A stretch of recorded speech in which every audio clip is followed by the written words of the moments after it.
저는 지은입니다. 올해 27살이고 민준과 3년 연애 끝에 드디어 결혼을 하게 되었어요. 결혼을 하루 앞둔 어느 날 밤, 엄마는 제 침대 옆에 앉아 계셨어요. 손에는 붉은색 보석함이 들려 있었고 그 눈빛은 유난히 진지했습니다. 엄마는 말씀하셨죠. 지은아, 네가 시집가서 잘 살고 싶어하는 마음은 엄마도 안다. 하지만 사람 마음이란 알 수 없는 걸 안다. 시댁에서는 늘 한 발짝 물러서서 모든 걸 다 드러내지 마렴. 그때 저는 엄마가 너무 걱정이 많으시다고 생각했어요. 민주는 저에게 그렇게 잘해주고 그의 가족들도 인상이 참 좋으셨는데 무슨 뒷수를 쓸 일이 있겠어요? 엄마는 보석함을 열었어요. 안에는 은행 카드 한 장과 작은 USB 메모리가 들어있었습니다. 엄마는 이어서 말씀하셨죠. 2억 5천만 원의 결혼 자금은 한 푼도 쓰지 않고 이 카드에 넣어뒀어. 하지만 엄마 말 들어. 내일 당장 이 돈을 디지털 화폐로 바꿔두렴. USB 안에는 비밀키가 들어있으니 네가 잘 보관해.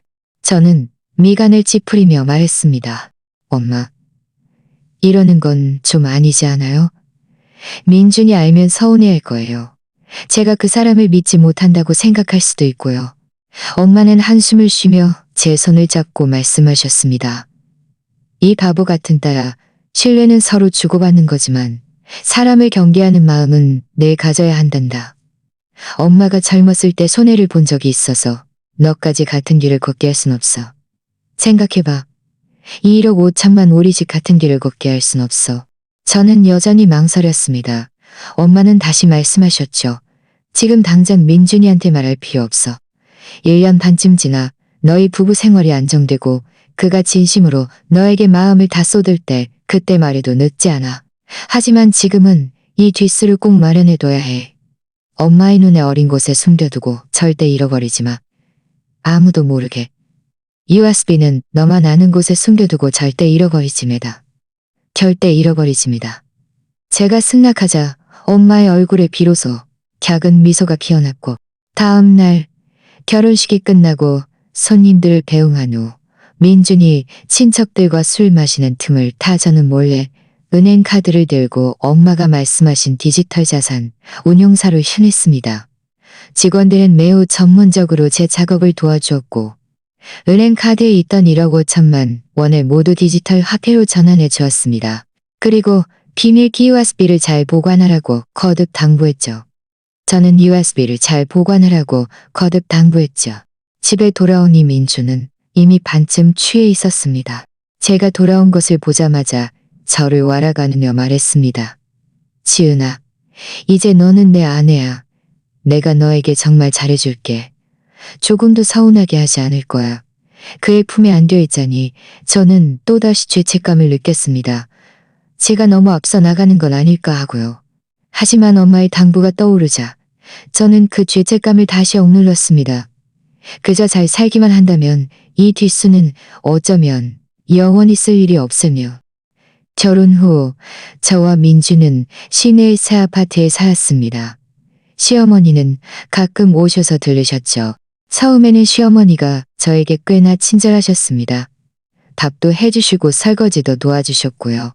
하지만 얼마 지나지 않아 시어머니는 은근슬쩍 제 앞에서 도련님 이야기를 꺼내기 시작했습니다. 도련님은 민준보다 3살 어렸고 아직 결혼도 안 했고 아직 결혼도 안 했고 아직 결혼도 안 했고 직업도 불안정했습니다. 시어머니는 말씀하셨죠. 지은아, 우리 도련님도 나이가 찼는데 변변한 직업도 없으니 나중에 어떻게 장가갈까? 제가 이렇게 말할 때마다 시어머니는 한숨을 쉬며 말씀하셨습니다. 어디 그게 그렇게 쉽니? 요즘 아가씨들은 다 현실적이라 집도 차도 없으면 누가 시집 오려고 하겠니? 저는 그분의 말씀에 속뜻이 있음을 알아챘지만 더 이상 말을 이어가고 싶지 않아서 못 들은 척했습니다. 민주는 내게 신경 쓰고 있는 것 같았습니다. 민주는 옆에 앉아 있거나 휴대폰에 만지작거리거나 아니면 엄마 너무 걱정 마세요. 라고 마세요. 어느 날 시어머니는 직접 제 손을 잡고 말씀하셨습니다. 지은아, 너랑 민준이 결혼할 때 네 친정에서 1억 5천만 원 결혼자금 받았지.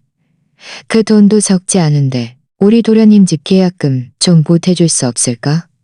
나중에 돈 생기면 꼭 갚을 거야. 제 마음이 쿵 내려앉았습니다.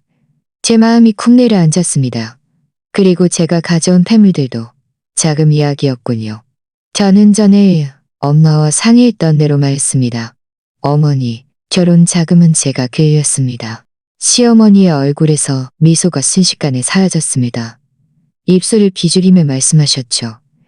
그거 다 사는데 얼마나 든다고? 1억 5천만 원인데 어떻게 한 푼도 안 남을 수가 있어? 저는 마음이 좀 불편했지만 그래도 참을성 있게 말했습니다. 어머니, 민준이한테 물어보세요. 민준이한테 물어보세요. 그때 그 물건들 다 그 사람이랑 같이 가서 샀으니까. 얼마 들었는지 그 사람이랑 같이 가서 샀으니까. 얼마 들었는지 그 사람이 제일 잘 알 거예요. 그날 밤 저는 민준에게 말했습니다. 엄마가 오늘 저한테 결혼 자금 달라고 하셔서 도련님 집 사는데 보태주라고 하셨어요. 제가 혼수품 사는데 다 썼다고 말씀드렸고요. 민준은 저를 안으며 말했습니다. 고생했어. 지은아, 우리 엄마가 원래 그래. 늘 지훈이만 생각하지. 너는 마음에 담아두지 마. 너는 마음에 담아두지 마. 결혼 자금은 네 돈이니까. 네 것이 폭풍 전에 곤이니까 네가 쓰고 싶은 대로 쓰는 거야. 내가 강요하지 않을게. 그의 말을 들으니 제 마음이 조금 편해졌습니다. 역시 사람의 자만이 조금 편해졌습니다. 민준의 속마음은 그가 말하는 것과 전혀 달랐습니다. 시어머니가 결혼 자금을 요구했다가 거절당한 후부터 저는 시어머니의 태도가 확연히 달라졌음을 느꼈습니다. 이전에는 오시면 먼저 밥도 해주셨는데 이제는 들어오자마자 소파에 앉아 휴대폰만 만지작거리며 저에게 이리저리 지시했습니다. 어느 주말 제가 부엌에서 채소를 씻고 있는데 시어머니가 갑자기 들어오시더니 말씀하셨습니다. 지은아, 민준이 회색 재킷 좀 빨아줘. 내일 입어야 한대. 저는 거품 묻은 채소를 들고 뒤돌아보며 말했습니다. 어머니, 저 지금 밥 준비 중인데요. 밥 먹고 나서 빨면 안 될까요? 시어머니의 얼굴이 굳어지며 말씀하셨습니다. 밥 준비가 옷 빠는 것보다 중요하니?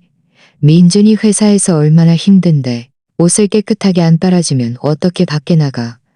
너는 이런 사소한 일도 분간 못하니? 제 마음이 좀 서운했지만 싸우고 싶지 않아서 채소를 내려놓고 미 형수한테 돈이 있으니 분명 도와줄 거야. 베란다로 막 가려는데 거실에서 시어머니가 도련님과 통화하는데 네 집 계약금 문제는 내가 잘 보고 있으니 무사히 결혼하게 해줄게. 제 킷을 든 제 손이 멈칫했습니다. 마음이 너무 좋지 않았습니다. 통화를 끊자 시어머니는 저를 보고 다시 환한 미소를 지으며 말씀하셨습니다. 지은아, 너무 마음에 담아두지 마. 엄마도 도련님 결혼 때문에 조급해서 그랬어. 생각해봐. 도련님이 결혼하면 우리 온 가족이 마음 편해질 거 아니니. 저는 아무 말 없이 옷을 세탁기에 넣었습니다. 얼마 지나지 않아 도련님 지훈이 여자친구 서연을 데리고 왔습니다. 서연은 예쁘고 말씨도 상냥했습니다. 들어오자마자 새언니 안녕하세요. 라고 인사했죠. 하지만 앉은 지 얼마 되지 않아 서연이 말하기 시작했습니다. 새언니, 저랑 지훈이랑 다음 달에 약혼하려고 하는데 아직 집이 해결이 안 됐어요. 요즘 집값이 너무 비싸서 계약금만 1억이 넘는데 저희 둘이서는 정말 모을 수가 없어요. 시어머니는 재빨리 말을 받았습니다. 기억의 말을 받았습니다. 그러게 말이다, 지훈아. 지훈이가 얼마나 좋은 아가씨니? 지훈이 따라주겠다고 하니라. 지훈아, 저는 결혼 자금이 이미 다 썼다고 말하려는데 민준이 갑자기 방에서 나오더니 웃으며 말했습니다. 엄마, 지은아, 너무 조급해하지 말고 우리 천천히 상의해봐요. 우리 천천히 상의해봐요. 저는 민준이 제 편을 들어주는 줄 알았습니다. 그는 저에게 말했습니다. 그는 저에게 말했습니다. 그는 저에게 말했습니다. 그는 저에게 말했습니다. 지금은 돈이 하나도 없어요. 결혼은 큰일이잖아. 결혼은 큰일이잖아. 계약금 때문에 무산되게 할 수는 없지. 게다가 우리는 이제 막 결혼해서 가진 돈도 별로 없는데 어떻게 도와줘요? 민주는 한숨을 쉬며 말했습니다. 네가 혼수품 사는데 많이 쓴 건 알지만 1억 5천만 원인데 분명 남았을 거야. 지은아, 나 좀 도와준다고 생각해줘. 나한테는 지훈이 하나뿐인 동생인데 그 애가 힘들어하는 걸 보고 있을 수가 없어. 저는 단호하게 말했습니다. 안 돼요. 이 돈은 못 건드려요. 민주는 제가 완강한 태도를 보이자 더 이상 말을 잇지 않았지만 얼굴색은 계속 좋지 않았습니다. 그 후 며칠 동안 시어머니와 도련님은 번갈아 가며 제 앞에서 집 사는 이야기를 꺼냈습니다. 저는 그때마다 같은 이유로 거절했습니다. 시어머니는 제가 말을 듣지 않자 뒤에서 제 험담을 하기 시작했습니다. 제가 인색하고 이기적이며 시댁을 자기 집으로 여기지 않는다는 내용이었죠. 어느 날 퇴근하고 집에 돌아오는데 시어머니가 옆집 아주머니와 통화하는 소리가 들렸습니다. 목소리를 일부러 크게 내서 말했죠. 우리 며느리 말이야. 정말 구두쇠라니까. 1억 5천만 원짜리 자금을 쥐고 있으면서 친동생 집 사는데도 한 푼도 안 도와주려고 해. 내가 보기엔 우리를 한 식구로 생각 안 하는 거지. 이 집을 자기 집이라고 전혀 여기지 않는 거야. 저는 문 앞에 서서 화도 나고 마음이 쉬었습니다. 시어머니가 저를 이렇게 말할 줄은 몰랐습니다. 저는 분명 민준에게 말했던 대로 결혼 자금을 다 혼수품 자금을 다 문을 열고 들어서자 시어머니는 바로 전화를 끊었습니다. 얼굴에는 죄책감이라곤 찾아볼 수 없었고 오히려 돌아왔니? 빨리 밥해라. 민준이랑 지훈이 곧 올 거야. 라고 말했습니다. 저는 마음속에 화를 억누르며 말했습니다. 어머니, 저 오늘 좀 피곤해서 밥하기 싫어요. 그냥 배달 음식 시켜 먹을까요? 시어머니는 바로 불쾌한 표정을 지었습니다. 배달 음식? 돈이 얼마나 아까운데. 며느리가 밥하는 게 당연한 거 아니니? 너가 피곤해? 바로 그때 민준이 돌아왔습니다. 저희 둘의 분위기가 심상치 않자 그는 얼른 상황을 수습하려 했습니다. 엄마, 지은아, 무슨 일이에요? 시어머니는 바로 억울하다는 듯이 말했습니다. 아들아, 네 며느리 좀 봐라. 퇴근하고 와서 밥도 안 하고 배달 음식 시켜 먹자고 하네. 돈이 얼마나 아깝니? 내가 몇 마디 했더니 또 기분 나빠하네. 민주는 저를 쳐다보며 말씀이 맞아. 배달 음식은 돈 아깝잖아. 네가 좀 식은 돈 아깝잖아. 민준을 보며 제 마음은 반으로 꺾였습니다. 저는 그가 제 편을 들어줄 것이라고 생각했는데 그는 흑백을 가리지 않고 저를 비난했습니다. 그 순간 저는 문득 엄마의 당부가 떠올랐습니다. 어쩌면 엄마 말씀이 맞을지도 모릅니다. 시댁에서는 정말 너무 순진하게 굴면 안 되는 거였어요. 그날 밤 저는 침대에 누워 뒤척이며 잠을 이루지 못했습니다. 민주는 깊이 잠들어 규칙적인 숨소리를 내고 있었습니다. 그의 옆얼굴을 바라보며 제 마음은 의심과 불안으로 가득 찼습니다. 저는 민준과의 감정이 정말 제가 생각했던 만큼 굳건한지 그리고 이 시댁이 정말 저를 받아들일 수 있는 곳인지 의심하기 시작했습니다. 저는 무의식적으로 목에 걸린 펜던트를 만졌습니다. 그 안에 있는 USB가 제 피부에다 엄마의 말씀을 떠올리게 했습니다. 어쩌면 정말 조심해야 할 때인지도 모릅니다. 그날 이후 민준과 시어머니와의 불화로 집안 분위기는 계속해서 침체되어 있었습니다. 저는 시어머니와 도련님이 조금은 자제할 거라고 생각했지만 그들은 오히려 더욱 심해져 거의 매일 제 앞에서 집 사는 이야기를 꺼냈습니다. 이날은 토요일이었습니다. 제가 거실을 정리하고 있는데 도련님 지훈이 서연을 데리고 왔습니다. 서연은 들어오자마자 제 손을 잡고 눈물을 글썽이며 말했습니다. 새언니, 제발 부탁드려요. 저희 좀 도와주세요. 집주인이 저희 보고 이사 가라고 하는데 만약 계속 집을 못 구하는데 저희 부모님이 결혼을 반대하실 거예요.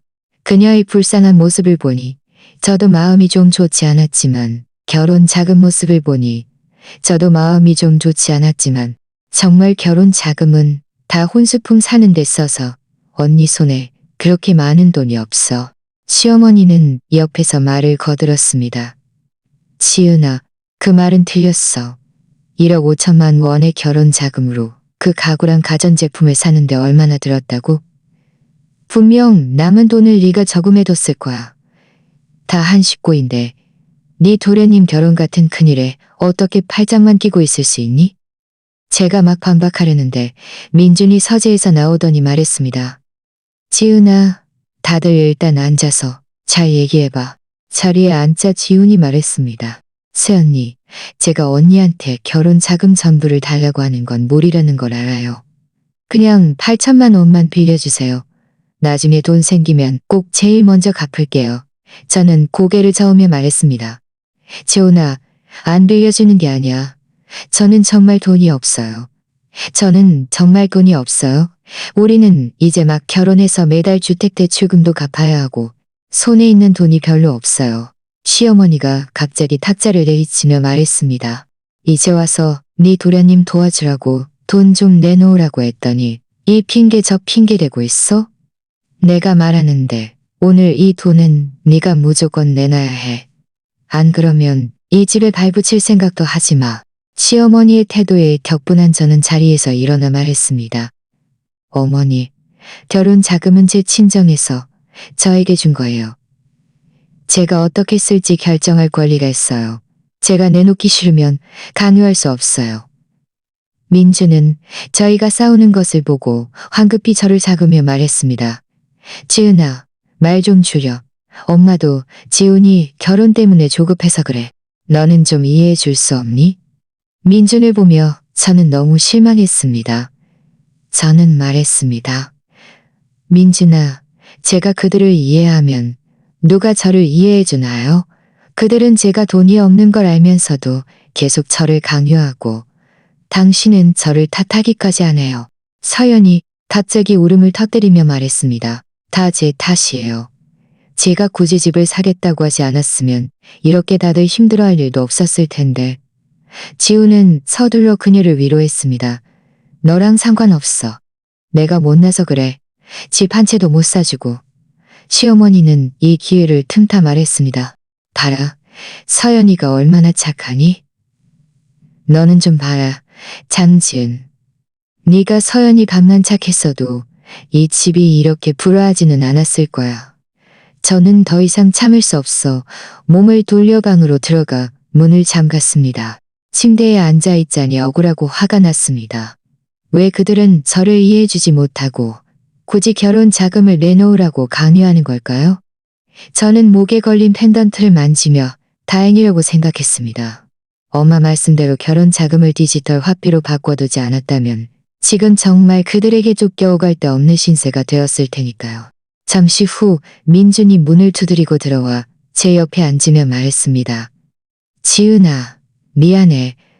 아까 엄마가 좀 심하게 말했어. 너무 마음에 담아두지 마. 지훈이 결혼 문제가 정말 급하긴 해. 우리 다른 방법을 좀 찾아볼 수 없을까? 저는 그를 보며 말했습니다. 민준아, 제가 돈이 정말 없다고 말했잖아요. 만약 당신이 꼭 동생을 돕고 싶으면 당신이 직접 방법을 찾아봐요. 더 이상 저한테 찾아오지 말고요. 그 애의 결혼이 무산되는 걸 보고 있을 수가 없어. 그럼 이렇게 하자. 내가 먼저 친구들한테 돈 좀 빌릴 수 있는지 알아볼게. 저는 아무 말도 하지 않았고 그것은 목인 것 같았습니다. 그 후 며칠 동안 민주는 매일 아침 일찍 나가 밤늦게 돌아왔습니다. 친구들에게 돈을 빌리러 다닌다고 했죠. 제 마음은 여전히 좀 불편했지만 그가 제 어려움을 이해해 준다고 생각하니 조금 안심했습니다. 하지만 저는 민준이 친구들에게 돈을 빌리러 다닌 것이 아니라 제 빈 은행 카드를 노리고 있었다는 것을 전혀 예상하지 못했습니다. 어느 날 밤 제가 화장실에 가려고 일어났다가 서재 앞을 지났는데 민준이 전화 통화를 하는 소리가 들렸습니다. 어렴풋이 그가 걱정 마. 내가 이미 그의 은행 카드 비밀번호를 알아냈어. 내일 당장 돈 찾아서 계약금 보태줄게. 라고 말하는 것을 들었습니다. 제 마음이 철렁 내려앉아 얼른 문 뒤에 숨어들었습니다. 전환이 철렁 내려앉아 얼른 문 뒤에 숨어들었습니다. 민준이, 다시 그 애는 내가 비밀번호를 아는 줄 모를 거야. 민준이 제 은행 카드 비밀번호를 몰래 알아내서 그 안에 있는 돈을 찾아 도련님 집 계약금으로 보태주려고 할 줄은 몰랐습니다. 저는 그가 저를 이해해 준다고 생각했는데 그도 시어머니와 도련님처럼 제 결혼 자금을 노리고 있었던 것입니다. 저는 눈물을 꾹 참고 몰래 방으로 돌아왔습니다.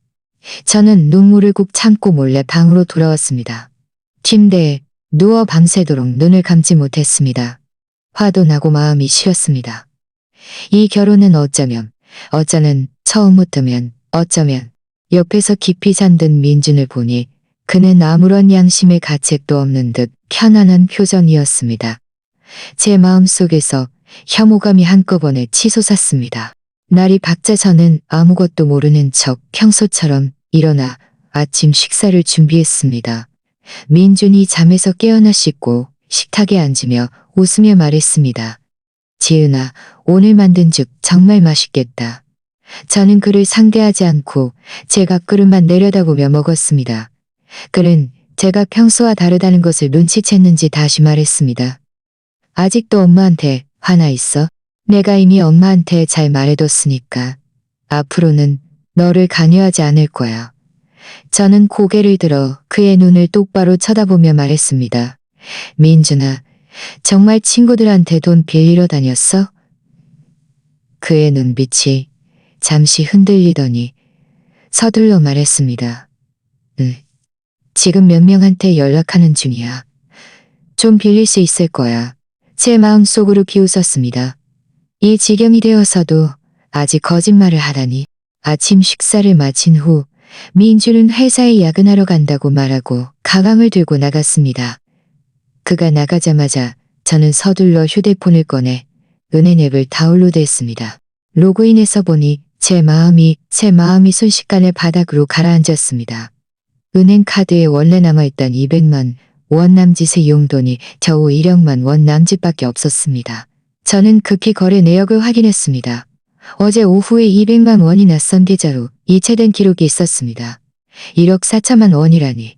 어제 오후에 이체된 기록이 있었습니다. 더 아래로 내려보니 오늘 아침 6시가 전만 원이라니. 오늘 아침이다. 1억 4천만 원이었습니다. 1억 4천만 원이었습니다. 역시 그 낯섭니다. 그 낯선 계좌는 말할 필요도 없이 도련님 지훈의 계좌일 것이 분명했습니다. 생각할수록 화가 치밀어 눈물이 멈추지 않았습니다. 저는 휴대폰을 꺼내 민준에게 전화를 걸었습니다. 전화가 연결되자 저는 분노를 억누르며 말했습니다. 민준아, 어디야? 당장 집으로 돌아와. 민준은 전화로 말했습니다.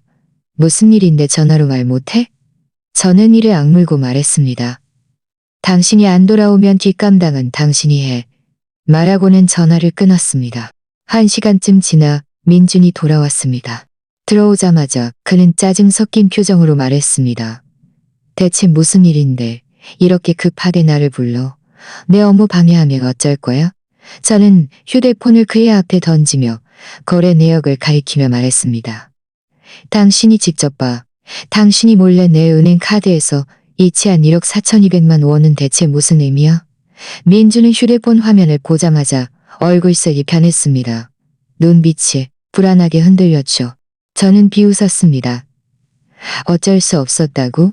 어쩔 수 없으면 내 돈을 몰래 이체해도 된다는 거야? 그 돈은 도련님 집 계약금으로 보태준 거지? 그는 더 이상 숨기지 못하고 체념한 듯 말했습니다. 그래, 맞다. 지훈이가 돈을 기다리고 있었어. 친구들한테는 많이 못 빌려서 일단 네 돈을 쓴 거야. 어차피 그 결혼 자금도 우리 집에서 준 거야. 내 동생 돕는데 돈을 집에서 준 거야? 내 동생 돕는데 쓰는 게 뭐가 문제야? 저는 제 귀를 의심할 수 없었습니다. 나를 대체 뭘로 보는 거야? 그는 미간을 찌푸리며 말했습니다. 네 거 내 거가 뭐가 중요해? 우리가 결혼했는데 네 돈이 내 돈 아니야? 내 동생 돕는 건 당연한 일이고 나중에 돈 생기면 우리한테 꼭 갚을 거야. 언제 갚을 건데? 저는 다그쳐 물었습니다. 처음에 제가 그 돈은 건드리면 안 된다고 분명히 말했잖아. 그런데 당신은 몰래 이치했을 뿐만 아니라 이렇게 당당하게 말하다니. 내 기분은 조금도 생각 안 해줬어? 나를 존중하지도 않았어? 민주는 짜증스럽게 말했습니다. 됐어, 그만 말해. 돈은 이미 이체됐고 지훈이 계약금도 냈어. 이제 와서 이런 얘기 해봤자 소용없어. 더 이상 이 일 가지고 트집 잡지 마. 한 가족인데 그렇게 깐깐하게 굴 필요 없어. 그의 당연하다는 듯한 표정을 보며 제 마음은 완전히 식었습니다. 저는 우리가 진심으로 사랑하는 관계라고 생각했는데 그의 눈에는 저와 제 돈이 그저 동생을 돕기 위한 도구일 뿐이었습니다. 저는 깊이 숨을 들이쉬며 말했습니다. 민준아, 당신 정말 너무 실망스러워. 이 돈은 당신이 나에게 돌려줘야 해. 그는 고개를 저으며 말했습니다. 돈은 이미 지훈이 계약금으로 냈는데 어떻게 돌려받아? 게다가 그 집도 지훈이 결혼을 위해 필요한 건데 내가 그렇게 할 수는 없어. 그의 말을 들으며 제 마음속에는 이미 결심이 섰습니다. 이 남자, 이 집안과는 정말 더 이상 함께할 수 없었습니다. 바로 그때 시어머니가 갑자기 문을 열고 들어왔습니다. 손에는 식료품 봉투가 들려 있었죠. 저희 둘의 심상치 않은 표정을 보고 또 휴대폰을 보자마자 모든 것을 짐작했습니다. 그녀는 식료품을 내려놓고 민준 옆으로 다가와 말했습니다. 아들아, 무슨 일이야? 혹시 장지은이 알았니?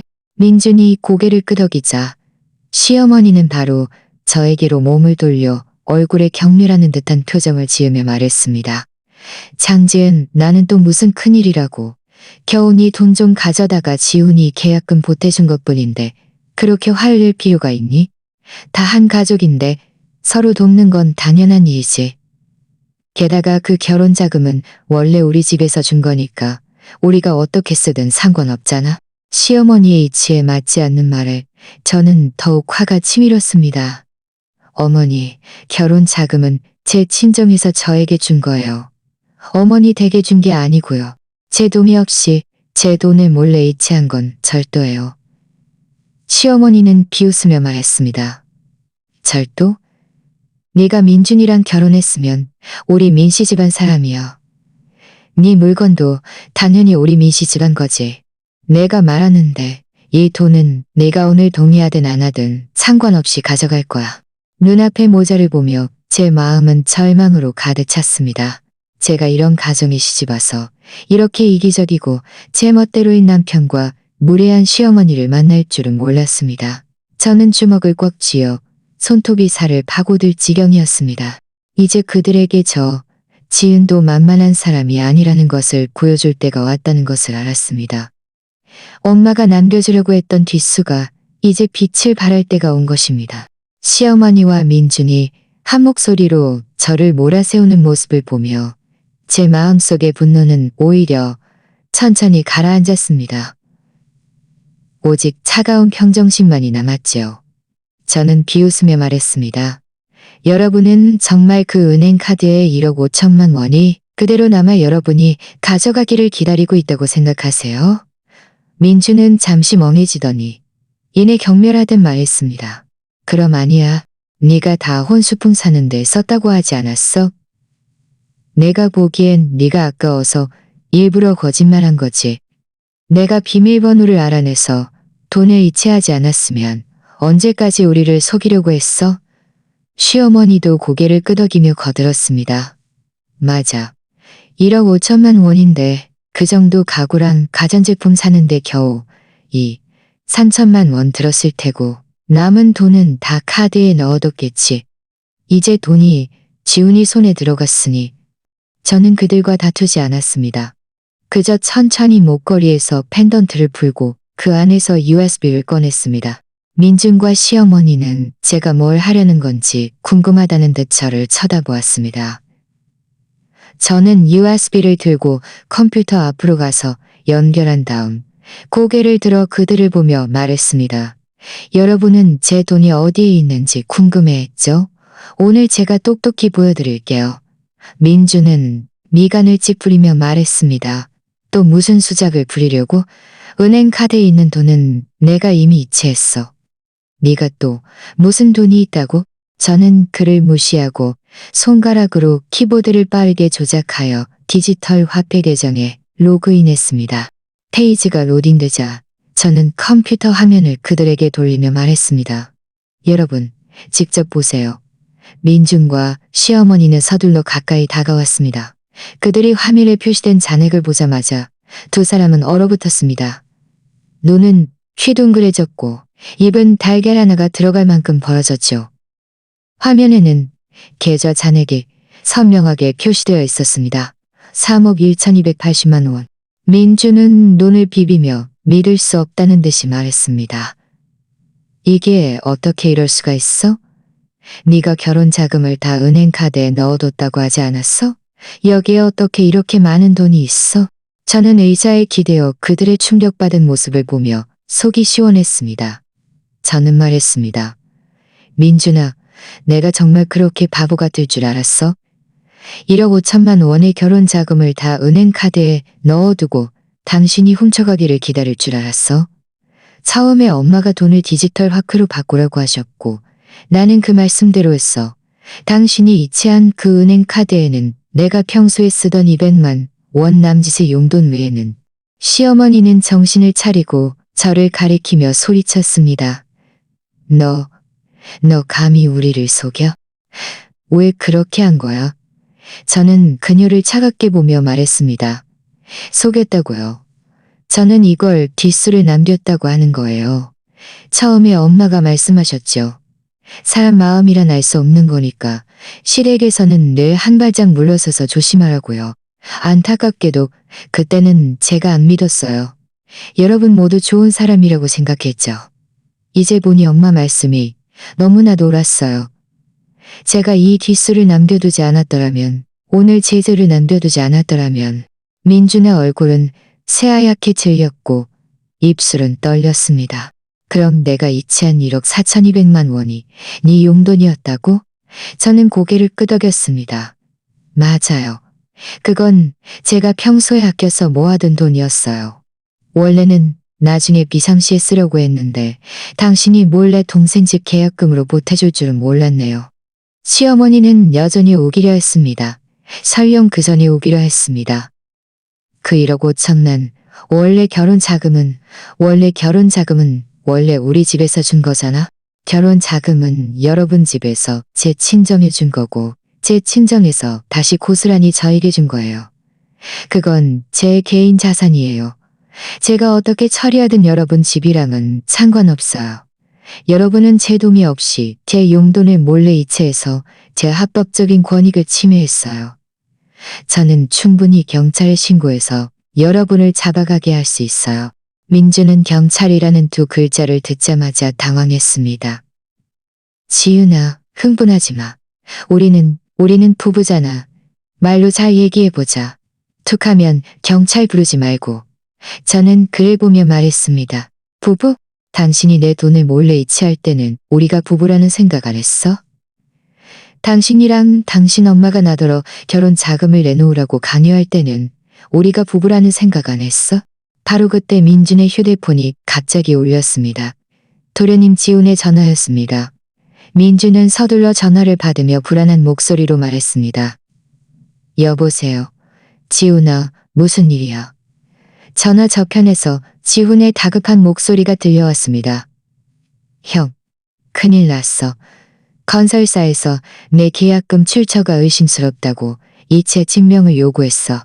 만약 증명 못하면 대출 안 해준다고 하고 전에 냈던 500만 원 계약금도 안 돌려준대. 민주는 듣자마자 얼굴이 더욱 새하얗게 질렸습니다. 어떻게 의심스럽다고? 어떻게 의심스러울 수가 있어?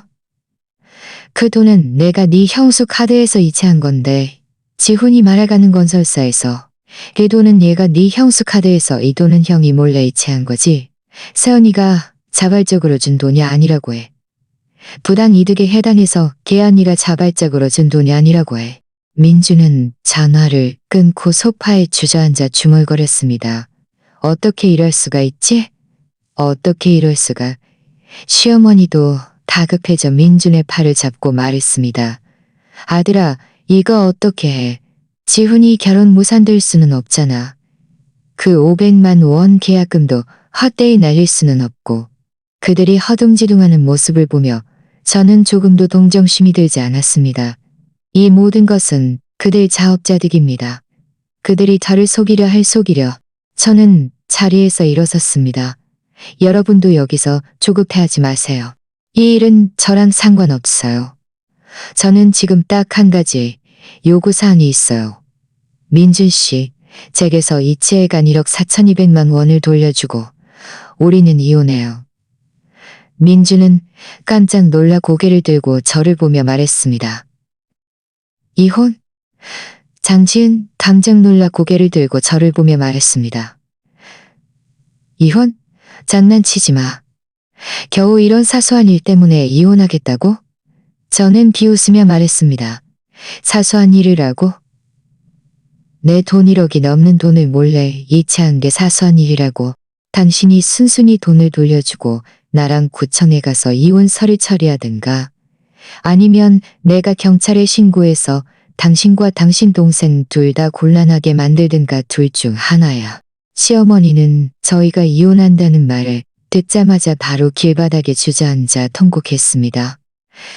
내 팔자가 왜 이렇게 기구할까? 이렇게 독한 며느리를 얻어서 도련님도 안 돕고 내 아들이랑 이혼하겠다고 하네. 나 못 살아. 그녀가 길바닥에 주저앉아 난리치는 모습을 보며 저는 그저 역겹다는 생각뿐이었습니다. 저는 몸을 돌려 방으로 들어가 미리 준비해둔 결혼 증명서와 신분증을 꺼냈습니다. 그리고 민준이 제 돈을 이체한 거를 내역을 출력해서 식탁 위에 놓았습니다. 저는 말했습니다. 여러분에게 3일 시간을 줄게요. 돈을 돌려주고 저랑 이혼하든가 아니면 제가 이 증거들을 가지고 법원에 고소할 거예요. 그때는 돈을 돌려주고 저를 역겹게 만든 이 직업법원에 법적 책임까지 져야 할 뿐만 아니라 법적 책임까지 져야 할 거예요. 아파트 아래로 내려와 저는 깊이 숨을 들이쉬었습니다. 마음속 큰 돌덩이가 드디어 내려앉는 느낌이었습니다. 햇살이 제 몸에 비치며 따뜻했습니다. 오늘부터 저는 저 자신을 위해 살아가야 한다는 것을 알았습니다. 이야기를 계속해서 이어가겠습니다. 동생 집 꿈에와 시댁이 혼란에 빠지는 상황에 초점을 맞춰 악행이는 악행이 따른다는 통쾌함을 강조하면서 1인칭 구어체 표현을 유지하여 오디오북에 적합하게 만들겠습니다. 엄마는 일찍이 저에게 시댁에서는 늘 한 발짝 물러서서 조심하라고 조언하셨죠. 저는 여행 가방을 들고 아파트를 나섰습니다. 얼마 가지 않아 엄마에게서 전화가 왔습니다. 엄마는 전화로 물었습니다. 지은아, 어디니? 민준이 말로는 너희 싸웠다고 하는데? 저는 눈물을 꾹 참고 말했습니다. 엄마, 저 민준이네 집에서 나왔어요. 민준이랑 이혼할 거예요. 엄마는 잠시 멍해지더니 이내 말씀하셨습니다. 일단 흥분하지 말고 엄마 집으로 와. 천천히 얘기해보자. 30분 후 저는 엄마 집에 도착했습니다. 들어서자마자 엄마는 제 손을 잡고 위아래로 살펴보셨습니다. 제가 아무렇지 않은 것을 확인하고서야 안심하셨죠. 저는 민준이 몰래 제 돈을 이체한 것, 그리고 디지털 화폐 계좌 잔액까지 모든 상황을 엄마에게 이야기했습니다. 엄마는 듣고 나서 한숨을 쉬며 말씀하셨습니다. 이 바보 같은 딸아, 다행히 네가 엄마 말 듣고 뒷수를 남겨뒀으니 망정이지. 안 그랬으면 이번에 정말 크게 손해볼 뻔했어. 엄마 말 듣고 됐으니 이번에 정말 크게 손해볼 뻔했어. 저는 엄마 품에 안겨 서럽게 울었습니다. 엄마, 저는 정말 민준이가 그런 사람일 줄은 몰랐어요. 그들이 우리를 인정하지 않으면 우리도 만만하게 볼 수 없어. 이 결혼은 무조건 이혼해야 하고 그들이 돈도 돌려주게 해야 해. 그렇게 쉽게 넘어가게 할 수는 없어. 그 후 3일 동안 민준과 시어머니는 저에게 전화와 문자를 끊임없이 보냈습니다. 처음에는 저를 설득해서 돌아오라고 했습니다. 한 가족이니 말로 잘 얘기해보자고 했죠. 저는 돈을 돌려주고 이혼하지 않으면 협상할 수 없다고 분명히 말했습니다. 나중에는 제가 완강한 태도를 보이자 저를 협박하기 시작했습니다. 만약 제가 굳이 이혼하겠다고 하면 빈손으로 나가게 해서 한 푼도 못 받게 할 거라고요. 저는 그들의 협박을 전혀 마음에 두지 않았습니다. 왜냐하면 제 손에는 민준이 제 돈을 이체한 거래, 내역과 그가 돈을 몰래 이체했다고 인정한 녹음 파일이 있었으니까요. 넷째 날 아침 저는 민준에게서 문자를 받았습니다. 돈을 돌려주겠고 이혼에도 동의하니 오후에 집으로 와서 구체적인 사항을 상의하자는 내용이었습니다. 오후에 저는 엄마와 함께 민준의 집으로 갔습니다. 들어서자마자 민준, 시어머니, 그리고 도련님 지훈이 모두 있는 것을 보았습니다. 지훈은 저를 보고 얼굴색이 좋지 않았는데 아무래도 계약금 문제가 아직 해결되지 않아서인 듯했습니다. 시어머니도 이전에 오만함은 사라지고 얼굴에 아첨하는 듯한 미소가 서려 있었습니다. 쓸데없는 소리 그만하고 돈은요? 언제 돌려줄 거예요? 돈은요? 언제 돌아왔니? 지난번 일은 우리가 잘못했어. 네 돈을 몰래 이체하면 안 되는 거였는데. 민주는 서랍에서 은행 카드를 꺼내며 말했습니다. 여기 1억 4,200만 원이 들어있어. 확인해봐. 우리 지금 바로 구청에 가서 이혼 수속 받자. 저는 은행 카드를 받아 엄마에게 부탁하여 근처 ATM기에서 확인해 보았습니다. 카드에 정말 1억 4,200만 원이 들어있는 것을 확인하고서야 안심했습니다. 하지만 우리가 구청으로 가려고 문을 나서는 순간 시어머니가 갑자기 우리를 막아서며 말했습니다. 지은아, 이혼은 할 수 있지만 네 디지털 화폐 계좌에 있는 돈도 우리한테 절반은 나눠줘야 하는 거 아니니? 저는 멍해지더니 이내 웃음이 터져 나왔습니다. 절반을 나눠주라고요? 뭘 근거로요? 그건 제 개인 자산인데 여러분이랑 무슨 상관이에요? 시어머니는 말했습니다. 그 돈은 원래 우리 집에서 준 결혼 자금이고 네가 디지털 화폐로 바꿨다 해도 본질적으로는 부부 공동 자산이야. 그건 전 개인 자산이에요. 그건 전 자산이에요. 걔 이제 이혼했습니다. 저는 비웃으며 말했습니다. 게다가 제가 처음에 돈을 디지털 화폐로 바꿀 때 민준 씨는 전혀 몰랐어요. 이건 처음부터 끝까지 제가 혼자 관리한 건데 어떻게 부부 공동 자산이 돼요? 민준도 거들었습니다. 지은아, 그 1억 5천만 원은 정말 부부 공동 자산이야. 지금 3억이 넘게 올랐으니 이혼하면 우리 반반 나눠야 해. 저는 그들을 보며 그저 웃을 따름이었습니다. 민준 씨, 당신은 아직도 그런 말을 할 염치가 있어요? 처음에 당신이 내 돈을 몰래 이체할 때는 이게 부부 공동 자산이라고 생각 안 했어? 이제 내 돈이 올랐다고 하니 한몫 챙기려고 하는 거야? 세상에 어디 그런 좋은 일이 있어? 지훈도 나서서 말했습니다. 새언니, 너무 이기적으로 굴지 마. 그 돈은 원래 우리한테도 절반은 있었어야 하는 돈인데 새언니가 혼자 다 가지는 건 너무 심하잖아. 저는 그들 가족의 추악한 얼굴을 보며 다시 화가 치밀었습니다. 제가 이기적이라고요? 여러분은 제 돈을 몰래 이체하고 제 결혼 자금을 노리고서도 지금 저보고 이기적이라고 말할 수 있어요? 제가 말하는데 제 돈을 나눠 가질 생각은 꿈도 꾸지 마세요. 만약 불만 있으면 법원에 고소하세요. 제가 끝까지 상대해 줄게요. 엄마도 나서서 말했습니다. 처음에 결혼 자금은 우리 집에서 받은 후 지은이에게 혼수로 다시 주었으니 그건 지은이의 개인 자산이야. 여러분이 지금 이 돈을 나눠 가지려고 하는 건 정말 어처구니없는 생각이야. 만약 계속 억지를 부리면 우리 경찰에 신고할 거야. 시어머니는 우리가 완강한 태도를 보이자 다시 길바닥에 주저앉아 난리치기 시작했습니다. 나 못 살아. 이렇게 독한 며느리를 얻어서, 이렇게 독한 며느리를 얻어서, 이렇게 독한 며느리를 얻어서 나 오늘 여기서 죽을 거야. 그녀가 난리치는 모습을 보며 저는 그저 역겹다는 생각뿐이었습니다. 저는 휴대폰을 꺼내 녹음 기능을 켜고 말했습니다. 계속 난리치면 제가 방금 하신 말씀 다 녹음해서 여러분 친척과 친구들에게 보내줄 거예요. 여러분 가족이 어떻게 저를 속였는지 다 알게 할 거라고요.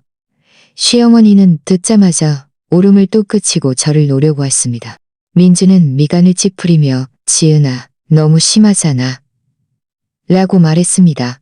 저는 그를 보며 말했습니다. 심하다고? 당신들과 비교하면 이건 아무것도 아니에요. 이제 돈은 제가 받았으니 이혼 수속은 지금 바로 봐봐야 해요. 만약 또 미루면 제가 증거들을 가지고 법원에 고소할 거예요. 그때는 제 돈을 한 푼도 못 받을 뿐만 아니라 법적 책임까지 져야 할 거예요. 민준과 시어머니는 서로를 쳐다보더니 어쩔 수 없다는 듯 고개를 끄덕였습니다. 우리는 구청으로 가서 이혼 수속을 박았습니다. 이혼 증명서를 받는 순간 제 마음은 더할 나위 없이 가벼웠습니다. 구청을 나서며 민준 가족의 침울한 표정을 보니 속이 후련했습니다. 저는 그들에게 말했습니다. 이제부터 우리는 각자의 길을 갈 거예요.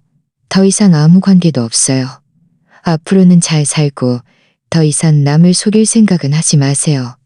말하고는 엄마 손을 잡고 뒤돌아보지 않고 떠났습니다. 민준과 이혼 수속을 마친 다음 날 저는 낯선 전화 한 통을 받았습니다. 전화 저편에서는 엄숙한 목소리의 남자가 자신을 건설사 직원이라고 소개했습니다. 그는 장지은 씨 되십니까? 저희 쪽에서 민지은 씨의 계약금 자금 출처에 논란이 있어 상황을 확인하고 싶습니다. 라고 말했습니다. 제 마음이 움직였습니다. 민준이 이체했던 그 돈에 문제가 생겼음을 알았죠. 저는 사실대로 말했습니다. 그 돈은 제 전 남편 민준이 제 동의 없이 몰래 제 계좌에서 이체해 간 돈입니다. 저는 이미 경찰에 신고하여 사건을 접수했으며 민준 씨와 이혼 수속도 마쳤습니다. 이 돈은 부당 이득에 해당하며 저는 이 거래를 인정하지 않을 것입니다. 직원은 네, 장지은 씨. 협조해 주셔서 감사합니다. 저희는 관련 규정에 따라 만약 합법적인 자금 출처 증명을 할 수 없다면 저희는 계약 조건에 따라 500만 원의 계약금을 몰수하고 구매 계약을 해지할 것입니다. 라고 말했습니다. 전화를 끊자 저는 속으로 쾌재를 불렀습니다. 이것이 바로 남을 속인 자들의 말로였습니다. 얼마 지나지 않아 저는 예전 이웃에게서 민준이네 가족 소식을 들었습니다. 이웃이 말하길 지우는 민준이 이체해준 1억 4,200만 원으로 계약금을 내려 했답니다. 건설사는 처음에는 돈을 받았지만 이틀도 안 되어 이 돈의 이체 기록에 문제가 있음을 발견했습니다. 이체 있는 자였는데 제가 아무런 위임장도 제출하지 않았던 것이죠. 건설사는 이 돈이 재산 분쟁에 연루될까봐 걱정하여 지훈의 대출 진행을 거부했을 뿐만 아니라 계약금까지 몰수하겠다고 주장했습니다. 지훈은 발동도 구르며 매일 건설사에 가서 난리쳤지만 건설사는 계약서에 자금 출처가 불법이라 대출이 불가능할 경우 구매자가 모든 책임을 진다고 명시되어 있다며 민준도 어쩔 수 없이 뻔뻔스럽게 건설사를 찾아갔지만 건설사는 전혀 봐주지 않았습니다. 오히려 제가 제공한 증거를 내세우며 민준이 타인의 재산을 악의적으로 이전한 것이라고 했습니다. 더 이상 난리치면 경찰에 신고하겠다고 했죠. 민준은 겁에 질려 더 이상 난리치지 못하고 풀이 죽어 돌아왔습니다. 시어머니는 계약금을 내고도 대출이 안 나오고 계약금까지 몰수당하게 되자 화가 나서 매일 집에서 욕설을 퍼부었습니다. 이웃이 말하길 민준이네 집은 매일 싸움판이었다고 합니다. 시어머니는 민준에게 쓸모없다고 돈 한 푼도 제대로 이체 못한다고 욕하고 민준은 지훈에게 다 너 때문에 집 산다고 난리쳐서 이런 일이 벌어졌다고 욕했습니다. 지훈은 다시 민준에게 돈의 출처를 제대로 말해주지 않아서 자기가 헛수고만 했다고 욕했죠. 그들을 더욱 골치 아프게 한 것은 서연이 집 사는 일이 무산되고 500만 원의 계약금까지 날린 사실을 알고는 바로 지훈에게 헤어지자고 말한 것이었습니다. 서연은 말했습니다. 저는 원래 당신네 집이 진심으로 우리에게 집을 사주려고 한다고 생각했어요. 그런데 이 돈이 몰래 가져온 돈이라니 대출조차 받을 수 없다니.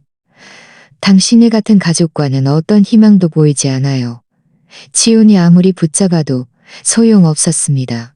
서연은 헤어지기로 마음먹고 지훈이 준 선물까지 모두 돌려주었습니다.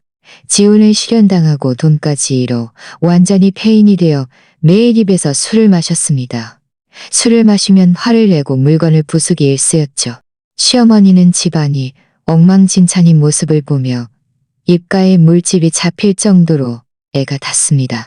저를 찾아와 사정하여 건설사에 대한 설명을 처리해 달라고 부탁하고 싶었지만 자존심 때문에 그럴 수 없었습니다. 결국 그들이 너무 심했으니까요. 나중에는 정말 어쩔 수 없어 민준에게 저에게 전화해서 너그러이 봐달라고 부탁하게 했습니다. 민준의 전화가 걸려왔을 때 저는 엄마와 함께 새 아파트를 고르고 있었습니다. 제가 전화를 받자 민준의 목소리에는 애원이 담겨 있었습니다. 지은아, 제발 좀 도와줘. 지훈이 결혼도 무산되고 계약금도 못 돌려받게 됐어. 우리 집은 지금 난장판이야. 건설사에 전화해서 그 돈은 네가 자발적으로 지훈이에게 준 거라고 말해줄 수 없을까? 저는 비웃으며 말했습니다. 처음에 당신들이 내 돈을 몰래 이체할 때는 오늘 같은 날이 올 거라고 생각 안 했어? 이제 와서 나한테 도와달라고. 진작에 뭐 했어? 그 500만 원 계약금은 당신들이 자기들의 이기심과 탐욕에 대한 대가라고 생각해. 저는 바로 그의 말을 하려 하자. 이린이 또 무슨 말을 하려 하자. 당신네 집 일은 나랑 상관없어. 말하고는 전화를 끊고 민준의 번호를 차단 목록에 추가했습니다. 엄마는 저를 보며 웃으며 말씀하셨습니다. 잘했어. 그런 사람들은 절대 좋게 대해주면 안 돼. 그들은 지금 자기들이 뿌린 씨앗의 열매를 거두는 거야. 남 탓할 것 없어. 저는 고개를 끄덕였습니다. 마음이 한없이 후련했습니다. 처음에 그들이 저를 속이려 할 때는 이런 결말이 올 거라고는 생각도 못했을 겁니다. 며칠 지나지 않아 저는 지훈이 출연과 계약금 손실 때문에 계속 기분이 좋지 않아 회사에서 집중하지 못하고 심각한 실수를 저질러 회사에서 해고당했다는 소식을 들었습니다. 실직 후 지훈은 더욱 폐인이 되어 매일 집에서 부모님 등골을 빼먹고 툭하면 민준과 시어머니와 싸웠습니다. 아들이 남의 재산을 속이고 아들이 남의 재산을 속이고 아들이 남의 재산을 그런 가족과 친구들도 그들 집 소식을도 그들 지내던 친척과 친구들도 그들 지내도 그들 집 소식을 지내던 친척과 친구들과 저는 이런 소식들을 들으며 조금도 동정심이 들지 않았습니다. 그저 통쾌하다는 느낌뿐이었습니다. 이것이 바로 악행에는 악행이 따른다는 것입니다. 그들이 처음에 뿌린 악의 씨앗이 이제야 악의 열매를 맺은 것입니다. 그리고 저는 그 끔찍한 가족을 벗어난 후 삶이 점점 더 좋아졌습니다. 저는 디지털 화폐의 일부를 팔고 민준이 돌려준 1억 4,200만 원을 합쳐 계약금을 내고 괜찮은 환경의 아파트를 샀습니다. 저만의 새로운 삶을 시작할 준비를 하고 있었죠. 저는 민준과 이혼하면 민준이 내 가족과의 얽힘에서 완전히 벗어나 편안하게 제 삶을 살 수 있을 거라고 생각했습니다. 하지만 저는 그들이 뻔뻔스럽게 저를 찾아올 줄은 전혀 예상하지 못했습니다. 그날 저는 새 집에서 짐을 정리하고 있는데 갑자기 초인종이 울렸습니다. 문구멍으로 보니 민준, 시어머니, 그리고 지훈 세 사람이 서 있었습니다. 모두 표정이 좋지 않았죠. 제 마음이 철렁 내려앉아 문을 열고 싶지 않았지만 그들은 계속 문을 두드리고 소리쳤습니다. 어쩔 수 없이 저는 문을 열고 차갑게 말했습니다. 우리는 이미 이혼했어요. 여기는 여러분을 환영하지 않아요. 시어머니는 들어오자마자 바닥에 주저앉아 통곡하기 시작했습니다. 장지은아, 너 이 독한 계집애야. 우리 집이 대체 너한테 뭘 잘못했다고 우리를 이렇게까지 몰아세우는 거야. 새언니, 너무 심하잖아요. 새언니가 건설사에 그렇게 말해서 제 결혼도 무산되고 직장도 잃었어요. 이제 우리 집은 먹고 살기도 힘들어요. 제 언니가 우리한테 해명해야 해요. 지은아, 네가 건설사에 제대로 설명해서 계약금을 돌려받게 해주든가 아니면 우리 손해를 배상하든가 해. 안 그러면 우리 여기서 안 나갈 거야. 그들이 길바닥에 주저앉아 난리치는 모습을 보며 저는 온몸이 떨렸습니다. 저는 문을 가리키며 말했습니다. 빨리 나가세요. 계약금은 여러분이 직접 계약 위반해서 몰수당한 거예요. 저랑은 상관없어요. 제가 왜 여러분 손해를 배상해야 하죠? 시어머니는 바닥에서 일어나 제 팔을 꽉 잡았습니다. 손톱이 제 살을 파고들 지경이었죠. 네가 왜 배상 안 해? 네가 중간에서 방해만 안 했으면 지훈이 집은 진작에 샀고 결혼도 했을 거고 직장도 안 잃었을 거야. 너희 망할 년? 우리 집 망쳐놓고 이제 와서 발 빼려고 해? 저는 힘껏 그녀의 손을 뿌리치며 말했습니다. 제발 예의 좀 지키세요. 처음에 당신들이 몰래 제 돈을 이체해서 자득이에요. 처음에 당신들이 몰래 제 돈을 이체해서 제 합법적인 권익을 침해한 거예요. 저는 그저 건설사의 사실대로 상황을 설명했을 뿐인데 그게 무슨 잘못이에요. 민준이 앞으로 한 발짝 나서서 제 길을 막았습니다. 장지은, 우리 좋게 끝냈는데 그렇게까지 할 필요 있어? 그 500만 원 계약금은 우리 집에게는 적은 돈이 아니야. 그냥 우리 불쌍하게 여겨서 돌려받게 도와주면 안 될까? 불쌍하게 여겨? 저는 비웃었습니다. 처음에 당신들이 몰래 내 돈 1억 4,200만 원을 이체할 때는 저를 불쌍하게 여길 생각은 여길 생각함인데 제가 당신들을 과 피 한 방울 안 섞인 남남인데 제가 왜 당신들을 도와야 하죠? 지우는 제가 완강한 태도를 보이자 다급해져 제 손에 든 휴대폰을 뺏으려 했습니다. 안 도와준다고? 그럼 내가 네 사진을 인터넷에 올려서 사람들이 다 네 이 악독한 여자의 진짜 얼굴을 보게 할 거야. 저는 서둘러 피하고 휴대폰을 꺼내 녹음 기능을 켜고 말했습니다. 나한테 손대기만 해봐. 지금 바로 경찰에 신고할 거야. 지금 바로 경찰에 신고할 거야. 당신들은 무단 침입에다 내 물건까지 강탈하려고 해. 시어머니는 제가 경찰에 신고하겠다고 하자마자 다시 난리치기 시작했습니다. 신고해. 나도 잘됐다. 경찰이 와서 네가 이 은혜도 모르는 여자가 시댁 식구들을 어떻게 대하는지 보게 할 거야. 바로 그때 엄마가 달려오셨습니다. 엄마는 들어오자마자 민준이네 세 사람이 저를 둘러싸고 있는 것을 보고 바로 화를 내며 말씀하셨습니다. 너희들 지금 뭘 하려느냐 말씀하셨습니다. 너희들 지금 뭘 하려는 거야? 안 그러면 내가 정말 경찰에 신고할 거야? 엄마는 제 옆으로 다가와 저를 보호하며 말씀하셨습니다. 지은아, 무서워하지 마. 엄마가 있어. 처음에 너희 집 민준이가 내 딸 돈을 몰래 이체했지만 우리가 법적 책임을 묻지 않은 건 이미 최대한 관대한 처사였어. 그런데 너희가 지금 또 내 딸을 괴롭혀와. 정말 너무 심하잖아. 민주는 어머니, 이건 어머니랑 상관없어요. 저와 지은이 사이의 일이에요. 라고 말했습니다. 엄마는 비웃으며 말씀하셨습니다. 내 딸 일은 곧 내 일이야. 너희들이 처음에 내 딸의 결혼 자금을 속이고 이제 와서 또 그 일을 갈취하려고 해.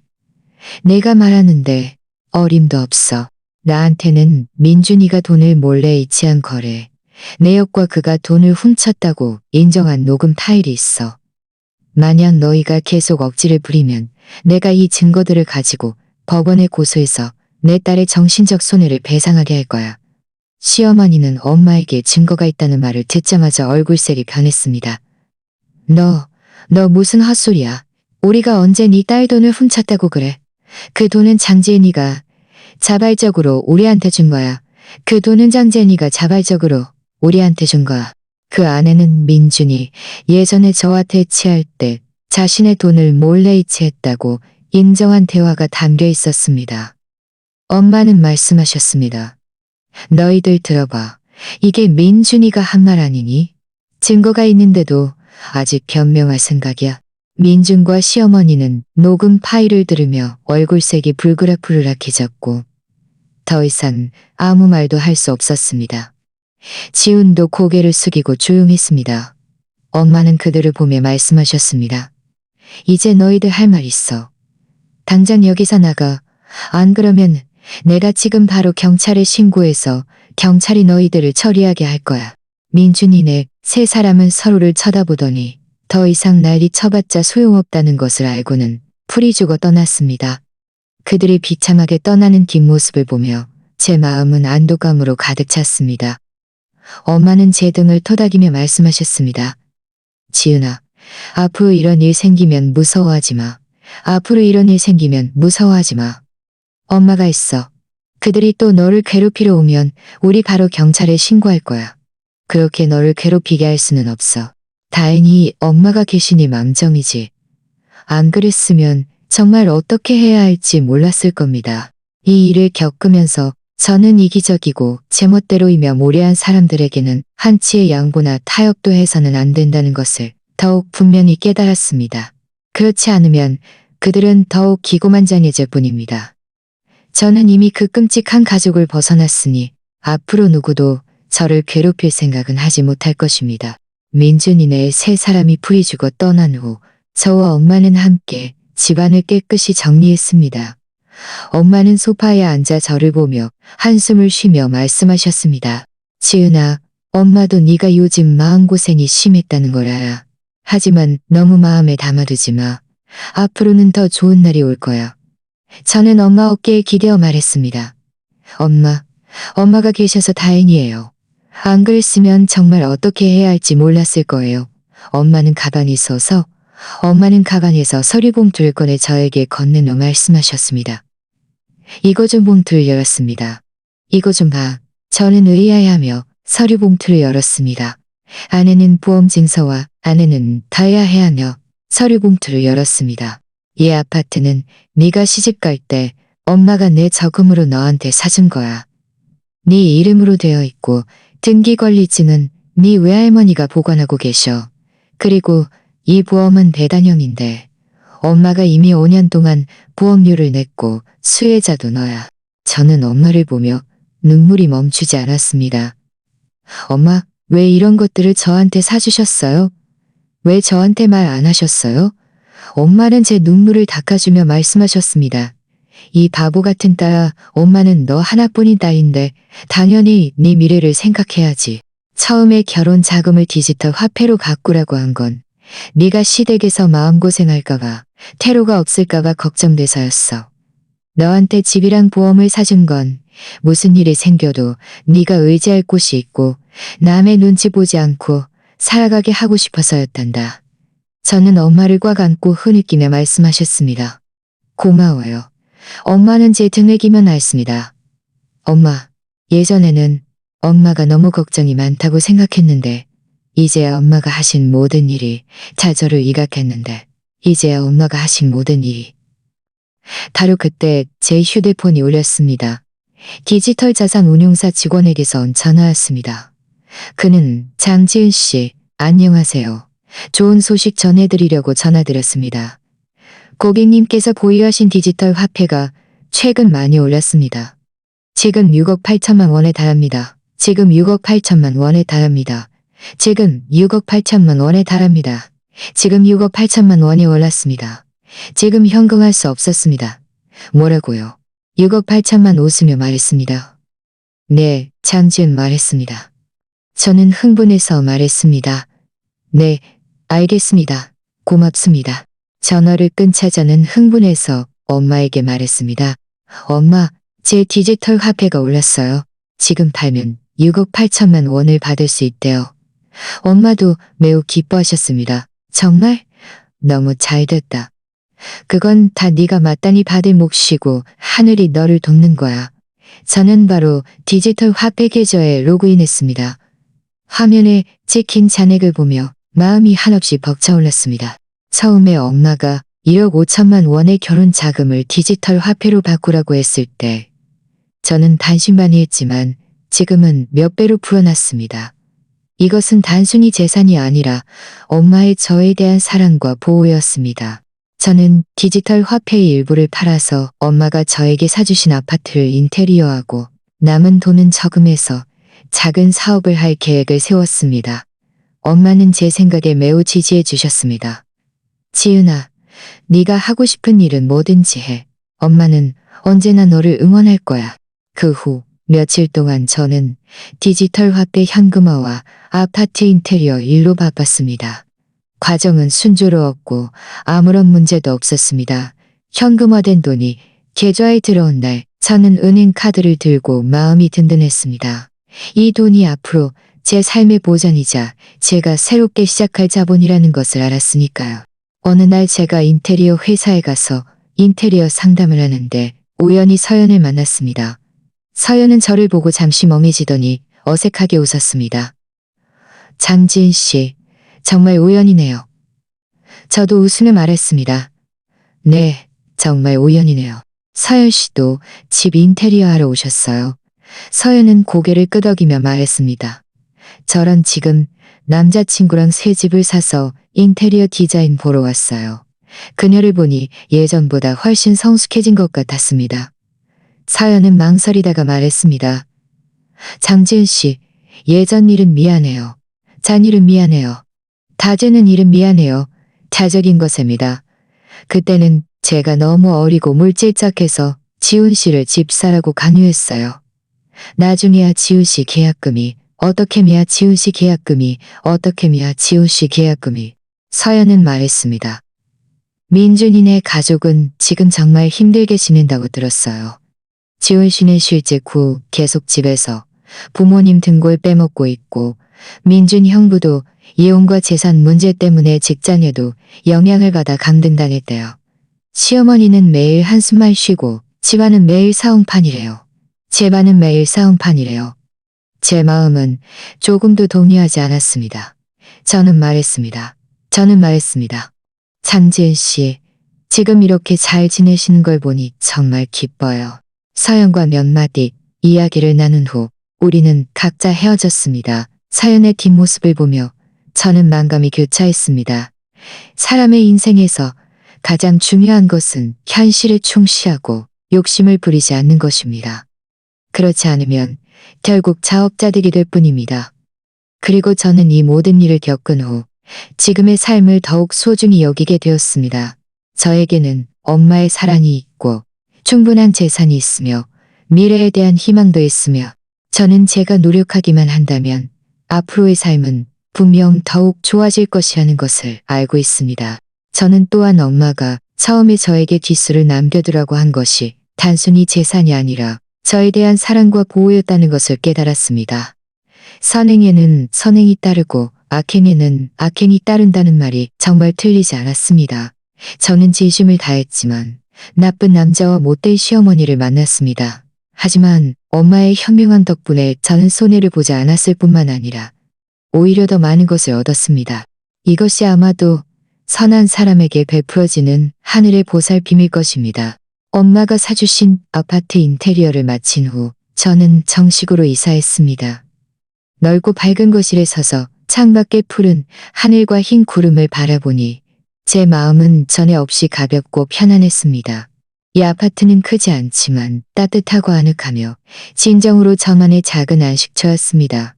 더 이상 누구의 눈치도 보지 않고 누구에게도 서운함을 느끼지 않아도 되었습니다. 엄마는 자주 오셔서 저와 함께 계셔주시고 제가 좋아하는 음식을 해주셨습니다. 우리 모녀는 소파에 앉아 이야기하며 제가 결혼하기 전처럼 지냈습니다. 가끔 저는 엄마와 함께 쇼핑을 가거나 여행을 다니기도 했습니다. 삶은 충만하고 행복했습니다. 저는 디지털 화폐를 현금화한 후 남은 돈으로 작은 꽃집을 열었습니다. 가게는 크지 않지만 아기자기하게 꾸며져 있었습니다. 매일 꽃들과 함께하며 손님들의 얼굴에 피어나는 미소를 보니 제 마음도 따뜻해졌습니다. 꽃집은 점점 더 번창했고 많은 손님들이 단골이 되었습니다. 어느 날 익숙한 그림자가 꽃집으로 들어왔습니다. 고개를 들어보니 민준의 동료였던 이 선배는 저를 보고 놀라며 말했습니다. 정말 여기서 만날 줄은 몰랐네요. 지은 씨, 잘 지내는 것 같네요. 저는 웃으며 말했습니다. 네, 이 선배님. 편하게 보세요. 어떤 꽃 좋아하세요? 제가 할인해 드릴게요. 편안해, 선배님. 편하게 보세요. 제가 할인해 드릴게요. 강등당한 건 말하자면 민준이 지금 정말 비참해요. 지은 씨랑 이혼한 후로 재산을 몰래 이참해요. 나중에는 그가 점점 더 심리적으로 불안정해져서 업무 실수를 자주 저질렀고 지난달에는 회사에서 해고당했어요. 제 마음은 아무런 동요도 없었습니다. 그저 담담하게 말했습니다. 그래요? 안타깝네요. 이 선배는 다시 말했습니다. 그리고 지은 씨 시어머니랑 지훈 씨는 계속 직장을 못 구해서 매일 집에서 부모님 등골 빼먹고 있고 구박에까지 손을 대서 빚더미에 앉았대요. 도박에까지 손을 대서 빚더미에 앉았대요. 저는 이런 이야기들을 들으며 조금도 동정심이 들지 않았습니다. 그저 이 모든 것이 그들이 마땅히 받아야 할 결과라고 생각할 뿐이었습니다. 이 선배는 말했습니다. 처음에 민준이가 지은 씨 돈을 몰래 이체해서 지훈이 집 사라고 한 일은 우리 동료들도 다 그가 너무 심했다고 생각했어요. 지금 이 지경이 된 것도 자업자득이죠. 장지은 씨는 좋은 사람이니까 앞으로 분명 더 좋은 사람 만날 거예요. 저는 웃으며 말했습니다. 이 선배님, 저는 지금 이대로도 충분히 좋아요. 당분간은 연애할 생각은 없어요. 이 선배는 고개를 끄덕이고 카네이션 한 다발을 골라 계산하고 떠났습니다. 얼마 지나지 않아 저는 민준이네 가족 소식을 또 들었습니다. 지우는 사채빚을 갚지 못해 채권자들이 찾아와 다리 한쪽을 부러뜨렸다고 합니다. 시어머니는 발 동동 구르며 여기저기 돈을 빌리러 다녔지만 예전 친척과 친구들은 모두 그들을 피했고 아무도 도와주려 하지 않았습니다. 민주는 동사장에서 일용직으로 일해야 했고 매일 죽도록 힘들게 일했지만 몇 푼 벌지 못했습니다. 그리고 저의 삶은 점점 더 번창했습니다. 제 꽃집은 분점을 내었고 사업은 점점 더 커졌습니다. 디지털 화폐는 계속해서 가치가 올랐고 제 자산도 점점 더 많아졌습니다. 엄마는 지금의 저를 보며 얼굴에 늘 미소를 띠고 말씀하셨습니다. 지은아, 엄마는 네가 복 많은 아이라는 걸 알았어. 좋은 사람은 분명 좋은 보상을 받을 거야. 어느 날 제가 한어깨 교류회에 참석했다가 재현이라는 남자를 만났습니다. 그는 뉴미디어 운영을 하는 사람이었고 온화하고 우아하며 대화가 즐거웠습니다. 우리는 대화가 잘 통했고 연락처를 교환했습니다. 그 후 재현은 자주 제 꽃집에 와서 꽃을 샀고 가끔은 꽃집 온라인 사업을 어떻게 잘할 수 있을지 아이디어도 주었습니다. 그와 지내면서 저는 재현이 매우 성실하고 진실한 사람이라는 것을 알게 되었습니다. 그는 제 과거를 알고 나서도 조금도 싫어하지 않고 오히려 저를 더 안쓰럽게 여기며 지극정성으로 돌봐주었습니다. 재현의 구애 끝에 저는 천천히 마음을 열고 그의 사랑을 받아들였습니다. 1년 후 저와 재현은 소박한 결혼식을 올렸습니다. 결혼식에서 엄마는 저를 보며 눈가가 붉어졌지만 얼굴에는 환한 미소가 가득했습니다. 재현은 제 손을 잡고 저에게 말했습니다. 지은아, 앞으로 내가 너를 잘 돌봐줄게. 다시는 너를 서운하게 하지 않을 거야. 저는 고개를 끄덕였습니다. 눈물이 흘러내렸습니다. 이것은 행복의 눈물이었습니다. 결혼 후 재현은 저에게 매우 잘해주었습니다. 그의 가족들도 저를 친딸처럼 대해주었습니다. 저는 더 이상 조심조심 살 필요가 없었고 어떤 뒷수도 남겨둘 필요가 없었습니다. 왜냐하면 저는 이 집안의 모든 사람들이 진심으로 저를 사랑한다는 것을 알았으니까요. 가끔 저는 민준이네 가족들을 생각했습니다. 그들이 지금 어떻게 지내는지 궁금했죠. 하지만 저는 곧 그들을 머릿속에서 지워버렸습니다. 왜냐하면 그들의 말로는 그들 스스로가 자초한 일이고 저와는 상관없으니까요. 저는 지금 행복한 가정을 이루었고 성공적인 사업을 하며 저를 사랑하는 엄마와 남편이 있습니다. 이것으로 충분합니다. 저는 드디어 깨달았습니다. 처음에 저에게 뒷수를 남겨두라고 한 것이 단순히 재산이 아니라 일종의 보호였다는 것을요. 선행에는 선행이 따르고 악행에는 악행이 따른다는 말이 결코 헛된 말이 아니었습니다. 저를 상처 주었던 사람들은 결국 마땅한 벌을 받았고 저는 본래의 마음을 지키고 증오에 눈멀지 않았기에 결국 저만의 행복한 삶을 얻었습니다. 마치 거울처럼 당신이 그에게 미소 지으면 그도 당신에게 미소 지을 것입니다. 비바람을 겪어야만 무지개를 볼 수 있습니다. 그리고 예전의 상처들은 제가 성장하는 길에서 가장 소중한 자산이 되어 지금 제가 가진 모든 것을 더욱 소중히 여기게 할 것입니다.